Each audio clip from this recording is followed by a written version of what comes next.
I still remember this one time. We were walking through the mall, just window shopping, nothing special. She stopped in front of a jewelry store and lingered there longer than usual. There was this small silver necklace with a light green stone sitting in the display case. It wasn't anything fancy or expensive, but the way she looked at it, it was different. Not even 10 seconds later, she pulled my arm and laughed it off, saying it was pretty but not important, not necessary. But I remembered that moment. That day was our 6th wedding anniversary. Just a regular weekday. Melissa had been working back-to-back night shifts, and she was crashing hard every time she got home. So I took the afternoon off, went to that same jewelry store, and bought the necklace she'd stopped to admire. Nothing big, just a small gift to let her know I noticed the little things she never said out loud. I remember being a little excited driving home. It felt like being in my 20s again, getting a gift for your girlfriend and hoping she'd light up when she saw it. I even parked a few houses down so she wouldn't see my car from the window. I opened the door quietly, tiptoed inside, the little gift box tucked in my jacket pocket. In my head, I pictured her waking up, seeing the box, smiling, wrapping her arms around me. Maybe we'd finally have a real dinner together that night, open a bottle of wine, talk about nothing and everything. It had been a long time since we had a night like that. I know it sounds naive, but at the time, I genuinely thought I was walking into one of those quiet, beautiful moments. And then I stood outside our bedroom door, and I heard it. The bed hitting the wall, the sounds of skin on skin, the kind of breathing you don't mistake for anything else. I froze, one hand still on the doorknob, staring straight ahead like maybe if I didn't move, this wouldn't be real. But it was. That was the worst moment of my life. My name is Eric Walker. I'm 34 years old. I'm a software engineer for a tech company out in Kansas City. My life isn't anything flashy. No sports cars, no million-subscriber YouTube channel, no dream mansion. But I used to think I had something better than all of that. A good wife. And a decent, honest family. My wife, Melissa, is a nurse. She always lived simply. Never asked for much. Every time I offered to buy her something, she'd shake her head and say we should save it. And Richard, my mom's second husband, the man I called Dad for almost 20 years, I never thought he'd be the one to destroy everything I'd spent my life trying to build. The house was still quiet. I figured Melissa was asleep. She'd worked the night shift like usual, probably got home early in the morning and passed out until late afternoon. I walked slowly through the living room, turned right toward the stairs. Everything felt still. No kitchen sounds, no music, nothing to suggest she was awake. Honestly, I felt kind of relieved. It meant the gift could be a complete surprise. I placed my hand on the stair railing, ready to head up. Then I heard something. A strange sound, like a soft thud. At first, I thought maybe Melissa was watching something on her phone in bed, some show playing on low volume. But then I stopped moving. I could hear it better. The sound wasn't consistent. It came in irregular bursts, mixed with heavy breathing. I froze on the third step. I didn't want to think the thing that popped into my head. I told myself I was being paranoid, that it was just Melissa snoring, or maybe some loud action scene from a movie. Could have been the ceiling fan hitting the curtain. I tried to come up with every harmless explanation, but those sounds, you don't mistake them. I climbed a few more steps. My heart wasn't racing. It was pounding, heavy, like a drum echoing through my chest. I crept toward the bedroom. The door was slightly open. I pushed it just a bit, and in less than a second, my entire world collapsed. Richard, my mom's second husband, the man I had called Dad for nearly 2 decades, was on top of my wife. Both of them completely naked, tangled up in each other on my marriage bed. I didn't react right away. I just stood there, one hand still resting on the doorknob, staring at the scene in front of me like my brain couldn't process it. There was no yelling, no sudden outburst, just breathing, and skin, and betrayal. I have no idea how long I stood there. 5 seconds? 10? Then I screamed. I don't remember what I yelled. Probably a mix of things like, "What the hell?" "Melissa." "Richard?" Or maybe just raw, guttural noise. I slammed the door wide open, kicked it all the way in. Melissa gasped, screamed, and grabbed the blanket to cover herself. She backed into the corner of the bed, hair a mess, eyes wide with panic. But Richard didn't yell. He didn't panic. He didn't even get off the bed. He just turned his head, still naked, and looked at me like I was interrupting something important. There was no shame, no embarrassment, just complete shamelessness. And the only thing running through my mind at that moment, this wasn't the first time. I don't remember what I said first. I just remember that my voice didn't sound like mine. It was flat, dry, almost robotic, like I was reading out a system error message. I looked straight at Richard and told him to get out of my house. Melissa was still wrapped in the blanket, shaking, mumbling the same things over and over. "I'm sorry. It's not what you think. I'm just confused." I didn't respond. I didn't even look at her. Richard got up slowly and started putting his clothes back on like nothing serious had just happened.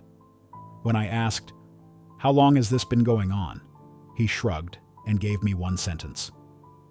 "Sometimes these things happen. Don't make a big deal out of it." I stood still for a moment, trying not to put my fist through his face. I'm not a violent guy, and I sure as hell wasn't about to let him drag me down into the same filth he was wallowing in. I repeated myself, told both of them they had exactly 1 hour to leave my house. Otherwise, I'd be calling the cops and making a real scene. I said it calmly. No yelling, no threats. Just a simple fact. Richard left first. No apology. No glance in my direction. Just walked out like he was leaving a boring meeting. Not the bedroom of the man who used to call him Dad. I leaned against the wall while Melissa packed. She cried the whole time, shoving clothes into her suitcase, rambling incoherently. I didn't respond. No arguing, no questioning, no last-minute explanations. Everything I needed to know, I had already seen. At one point, she dropped to her knees beside me, wrapped her arms around my leg, sobbing. She kept saying she still loved me, that this was a mistake, that we could fix it if I would just talk to her. I didn't move. I didn't shake her off. I didn't push her away. I just stared out the window, silent. Eventually, I spoke. "You have 15 minutes left." She stood up, wiped her face, and finished packing the rest. When she wheeled the suitcase past me, I didn't look at her. The door clicked shut behind her, soft, almost gentle. But to me, it sounded like the final crack splitting through a piece of glass I once believed was unbreakable. I sat down on the couch, opened the gift box, and looked at the necklace still nestled in its black velvet. I set it on the table, and I never looked at it again. I didn't go to work the next day. Actually, I didn't sleep at all that night. I just sat there on the couch, staring at a blank white wall. Every now and then, I'd hear the sound of a car passing outside or the soft ticking of the clock on the wall, but it all felt distant, foreign, like I was sitting in someone else's house, like I'd never really lived here at all. Around 10 a.m., I called the office of Thomas Reed, an attorney a family friend had recommended years ago.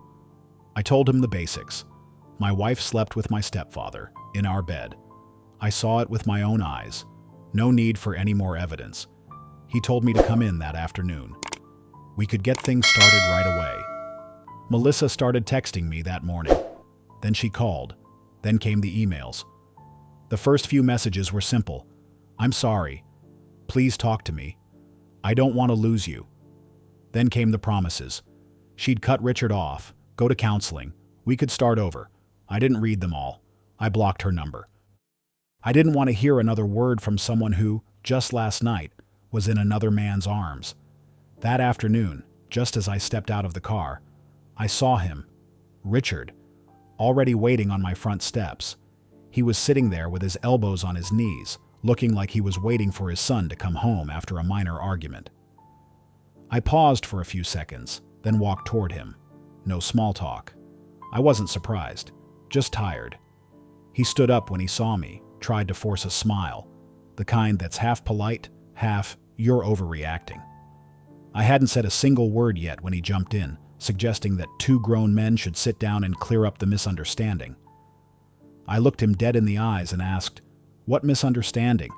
I saw it, with my own eyes. My wife, naked. Him, naked, on my marriage bed. In the bedroom I spent 3 years saving up to renovate. I asked him how he planned to explain that. He sighed, like I was the unreasonable one. Then he started talking. Said Melissa had come to him a few times lately to talk about our marriage. Said she felt lonely, like I wasn't paying attention to her anymore. Said things just kind of happened, and no one meant for it to go that far. I didn't say anything. I just laughed. Not because it was funny, but because it was disgusting. I told him straight up, that was the most pathetic, repulsive pile of garbage I'd ever heard. Even if she was feeling lonely, which fine, maybe she was, he, as someone who once walked into our lives pretending to be a father figure, should have known to keep his damn distance. To protect, not to exploit. That's when he got defensive, said I was overreacting. That these things happen more often than you think, and maybe I should grow up a little. He claimed Melissa still loved me, that it was just a mistake, not worth blowing up a marriage over. I just stood there for a second, stunned. Then I told him, "You don't get to talk about my marriage. You destroyed it." I thought that would be the end of it. But of course, it wasn't. Richard looked me dead in the eye and said something that made my blood absolutely boil. If you'd been a better husband, she wouldn't have needed to come to me. Everything in my vision went red. I clenched my fists so hard I felt my nails dig into my palms. My entire body tensed like it was trying to restrain itself from doing what every instinct told it to do. Smash his face in. But I didn't. I looked him straight in the eye and said, slowly, clearly, "From this moment on, you are no longer family. You're not my father. You're not a relative. You're nothing." He paused, just for a beat. Then, like always, he tried to rope me back into some twisted version of reason. "You're angry. You're not thinking clearly. No matter what happened, we're still family. Families work through mistakes." I opened the door, walked inside, and turned my back to him. Then I said the last thing I ever wanted to have to say. "We stopped being family the second you got into bed with my wife." I shut the door, locked both bolts, but he stayed out there, knocking, softly, for 10 more minutes. I never opened it. I thought I could keep this from my mom. She has a heart condition, high blood pressure. Her doctor warned us years ago. No emotional shocks, nothing that could trigger stress. She takes her medication every day, and even when I raise my voice on the phone, just talking about work, nothing serious, she always reminds me to lower it. Says hearing her son angry makes her chest tighten and her heart race. So I trained myself to speak gently whenever she called. Saturday morning, she called. I was making coffee, hadn't even brushed my teeth yet. Her voice on the line was shaky. Either she'd been crying, or she hadn't slept well. She told me Richard had come home, but something was off. He'd been drinking since morning, face flushed, eyes glazed over, hands trembling as he held a glass of water. When she asked if something had happened between him and me, he just muttered something about a misunderstanding and refused to say more. My mom's not used to silence. She's not used to being kept in the dark, especially not by him. And she definitely wasn't used to seeing her husband slam a glass to the floor and lock himself in the bedroom without a word for the rest of the day. She was worried. She asked me, "What happened between the two of you? Can you just call him back? Talk it out? You're family. There's nothing that can't be worked through." I stood there in the kitchen, holding a cup of coffee I hadn't touched, and I told her simply, "It's just a personal disagreement, Mom. Nothing serious. I just need some space." She didn't press. She just let out a long sigh and said she hoped I'd think it over.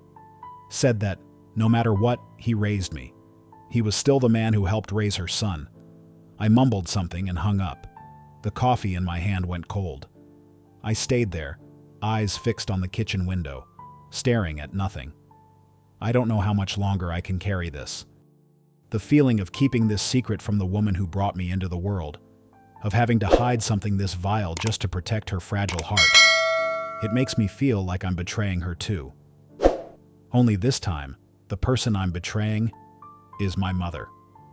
Keeping this from her is eating away at me, little by little, every day. But I'm terrified she won't survive the truth. She still believes Richard is a good man. If she ever finds out what he did, that he slept with her daughter-in-law in this house, I'm not sure her heart could take it. Things got worse when Melissa showed up at my workplace. I was walking out to the parking lot when I saw her in the distance, hair thrown into a messy ponytail, face hollowed out, phone in one hand. I turned around, hoping to get to my car before she reached me, but she ran over, banging hard on the window and calling my name over and over. I rolled the window down just a crack, enough to say, "Go. I don't want to hear anything you have to say." But she didn't stop. She apologized. She said it only happened twice, said she was confused, that she still loved me, that she wanted to save our marriage. I stayed quiet for a few seconds. Then I asked, "How long?" She hesitated, then said it started about a month ago. She had gone to Richard to talk about how cold things had gotten between us, that he comforted her, that they grew close. And then, it happened. She claimed she regretted it immediately, said the second time was the night I came home early, that she had planned to end it for good, but Richard asked to see her one last time. I laughed. I said, "Twice or 20 times, makes no difference. You still betrayed me, and I'm still getting a divorce." Melissa broke down crying. Right there in the parking lot, under the scorching sun. She stood there sobbing, gripping the edge of my window, begging me to give her a chance. Said she'd do counseling, cut off all contact with Richard, even move to a different city so we could start fresh. I looked at her for a long moment. Then I shook my head. "I don't trust you anymore, and I never will." I rolled up the window, started the engine, and drove off. She stayed there, small, broken. But I didn't feel sorry for her. There was nothing left to mourn. She made her choice. Tomorrow morning, the divorce papers will be delivered directly to her. My lawyer says if everything goes smoothly, we'll be done in a few months. No kids, no messy assets to split. I just want this over. I want to move on. But my mind keeps replaying all the little moments, the things I brushed off, the nights she got home later than usual, the way Richard was always a little too thoughtful around her. I thought he was being kind. Turns out, it was a warning sign I was too blind to see. I hate this feeling. The feeling of realizing I trusted the wrong people. I thought that would be the end of it. But 2 days after that phone call, my mom showed up at my house, unannounced. I opened the door and saw her standing there, wearing a light jacket, her eyes puffy, face pale from crying. I knew immediately she hadn't slept, probably hadn't eaten. Likely spent the entire day lost in her thoughts, imagining the worst. She sat down on the couch and stayed quiet for a long time before she finally spoke. "Richard's been different lately. I've felt something was wrong for weeks. He stopped eating properly. He stays up all night. We argue, then he just shuts down. But I didn't think it was something this serious." Then she looked at me, really looked at me, and asked, "What exactly happened between you and him?" I didn't answer. I thought about repeating the same lie, that it was just a misunderstanding. But the way she looked at me made it impossible. She didn't blink. She didn't soften. She said, "I know when you're hiding something. And I'm not leaving this house until you tell me the truth." I felt trapped. I didn't want to be the one to break her, but I couldn't keep lying either. I sat there staring at the floor, weighing every word in my head. And finally I said, "Richard betrayed me in a way I can't forgive. It involves Melissa, and I can't go into detail because it would hurt you too much." She went still, completely silent. Then she replied, "I'm an adult. I have a right to know. And not knowing, that's what's killing me."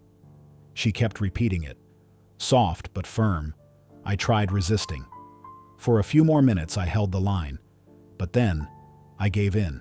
I told her everything. I told her about that day, our anniversary, the necklace, the bedroom door, what I saw inside. I described Richard's blank expression, his deflection, the way he walked out of my house like nothing happened. I didn't look up as I spoke, but I could hear her breathing shift, shallow, broken. I only looked at her when I finished. She was sitting stiff as a board, hands clasped tight in her lap, eyes frozen on the floor. She didn't speak, didn't move. Almost 10 minutes passed before she made a sound, but it wasn't words. She cried.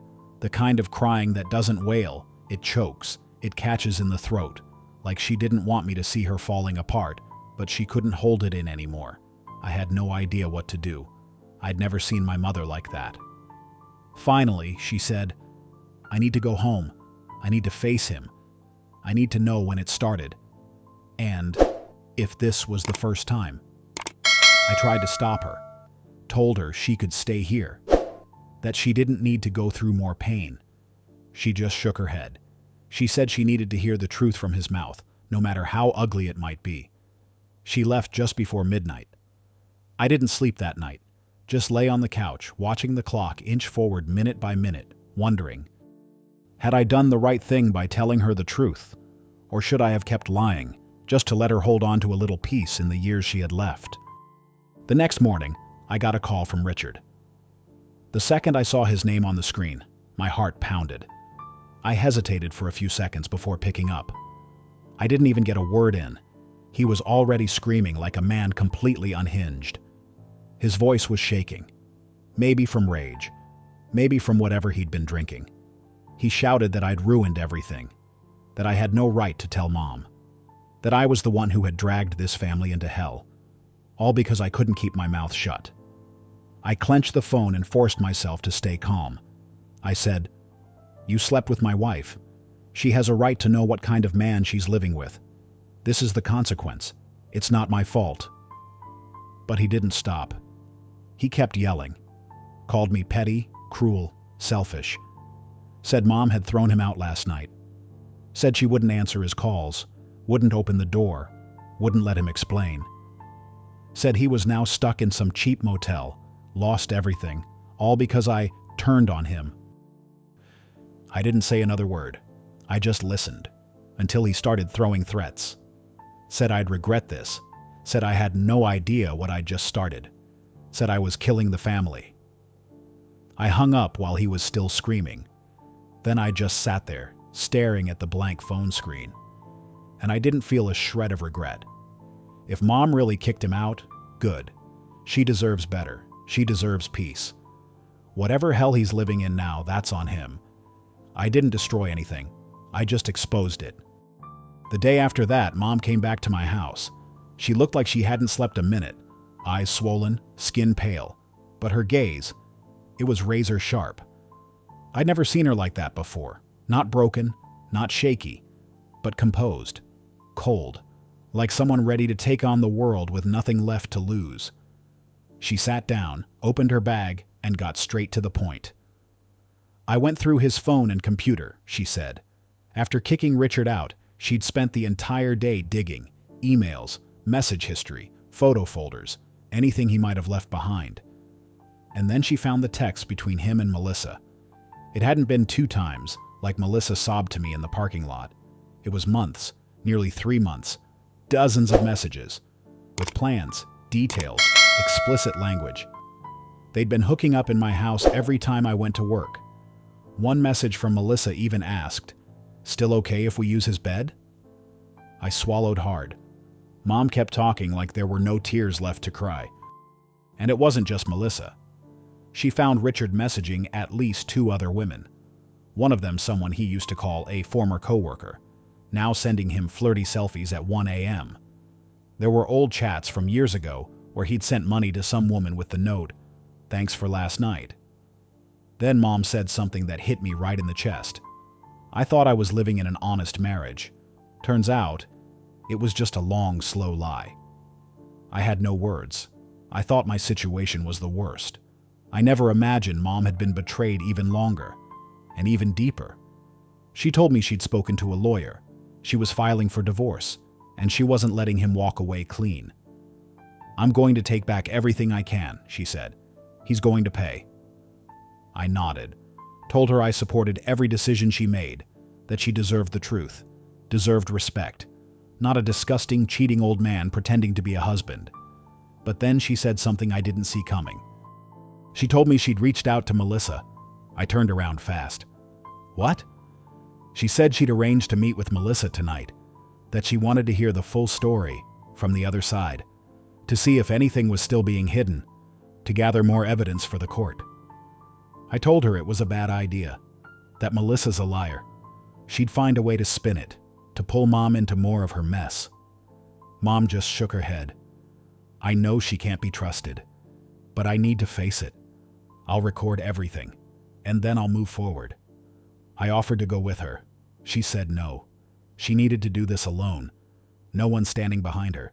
No one shielding her. She left the house at 8 p.m. I stayed home. Couldn't focus on anything. Just kept checking my phone over and over. Every ding made my heart jump. I started to get worried. At 10:30, Mom came back. Not to her house. She came straight to mine. When I opened the door, she was standing there. Not crying, but not relieved either. There was something different in her eyes, like she'd just walked through a storm and somehow made it out alive. She told me the meeting with Melissa had opened her eyes, in a strange, unexpected way. Melissa didn't deny anything, probably because she knew Mom had already seen most of the truth. She said Richard had been the one who pursued her, that he planted the idea in her head that I didn't love her anymore, that our marriage was falling apart, and that the two of them, he and Melissa, deserved to be happy. Melissa said Richard promised to leave my mom, that he planned to move out and start fresh with her, openly, no more sneaking around. And when Mom heard that, she didn't feel pain. She felt free. Because if he was planning to leave her anyway, then there was nothing left to save. No reason to feel guilty about ending the marriage. No more doubt. No more wondering if she was doing the right thing. Melissa even showed her a few screenshots, messages between Richard and another woman, someone neither of us had ever heard of. Apparently, even Melissa suspected he was cheating on her too. The irony, the woman who helped blow everything up, ended up being just another one of Richard's victims, another piece in his sick, selfish game. At the end of the meeting, Melissa cried. Mom said she was trembling, sobbing, repeating over and over that she made a mistake she couldn't take back, that if she could rewind everything, she'd stop it before it even began. But it's too late. It's far too late. Melissa got the divorce papers 2 weeks after I had my lawyer send them. I knew the moment she did, because by noon that day my phone wouldn't stop vibrating. Texts, calls, a number I didn't recognize, then another. I'd blocked her original number long ago, but she found ways. New phones, random email addresses, even messages through some international calling app. Eventually, I just turned the phone off. When I powered it back on a few hours later, there were 17 missed calls and nearly 30 texts from numbers I didn't recognize. All from her. Same old tone, begging me to reconsider, telling me she was changing, that she was in therapy now, that she'd do anything to fix what she broke. One message made me pause for a second. Melissa said she'd quit her job at the hospital, that she was leaving the city, moving in with her sister in another state. She said if I wanted, she'd disappear completely. No more calls, no more showing up. She wouldn't bother me again. But if there was even the tiniest part of me that still believed in second chances, she'd wait. I read that and didn't feel angry, just tired. I replied through one of the unblocked numbers, short and final. Sign the papers. End this. I want it done as fast as possible. Then I blocked every number. That same day, my lawyer called, said Melissa agreed to sign without contesting anything. No fight over assets, no extra requests. She just wanted it over. As for Richard, after my mom officially filed for divorce, he vanished, stopped calling me, never went back to her house, disappeared from social media. Maybe he's holed up somewhere in a cheap motel, living out the same kind of cheap life he built. with lies, deceit, and absolutely nothing of real value. My mom's doing better than I expected. She moved in with my aunt for a while, still texts me every night, never brings up Richard. As for me, I stayed. Same house, still go to work on time. Still make coffee every morning. Still have that shelf she picked out hanging on the wall. Not because I miss her, but because I haven't found anything better to replace it yet. I'm not happy, but I'm not sad either. I'm just still. One evening, I sat alone in the living room.